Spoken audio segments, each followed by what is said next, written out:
the reason why this is going to be a short sermon is let me tell you what my sermon prep looked like. This is my sermon prep for this Sunday. In other words, it's okay. It's just a list of my text messages.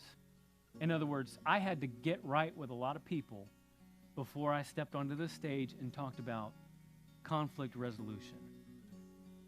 As an equalizer, as somebody who naturally drifts toward arguments and debates and fights, it's none of my business to get up here in God's church and tell you about conflict resolution when I don't practice it. So I'm texting anybody that God brought to mind last night, 10 o'clock, 11 o'clock, 9 o'clock, didn't matter. I was here late. But it's that important, church. In other words, I will not be offended if you check out for the rest of this sermon.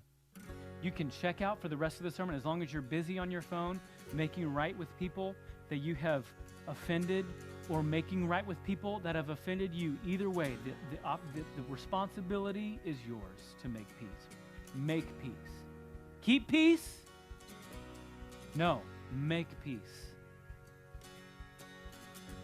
Number 2, own your 1%. 5-step peace plan that will change your life. Number 1, make the first move. It's on you, believer. Number 2, own your 1%. Hey, you got to lead with humility. Whether you're right or wrong, whether you think it's just or unjust, fair or not, own your 1%. Even if you think you are absolutely, completely validated and right for saying what you said, and you stood your ground, and you stood for the truth, and they didn't like it, and they're the ones that got hurt, and they're the ones who were offended, but it was true.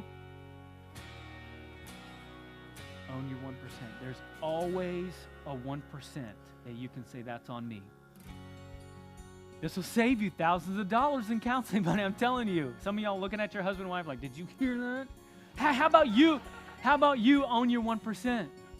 How about you own your 1%? If nothing else, let me give you a line that'll work every time. If nothing else, you can always apologize for how your words made them feel. Am I right? You can always apologize and say, I'm sorry for how that made you feel. That's not how I intended it. You can always own your 1%. Let me give you a secret. We have these things called blind spots, and they're blind spots because we don't see them. They're called blind spots. Because the truth of the matter is, you probably own a lot more than 1%.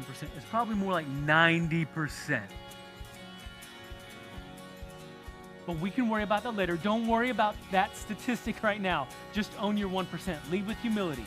Whether you think you're right or wrong, lead with humility. Lead with humility. Matthew 7, 3 and 5.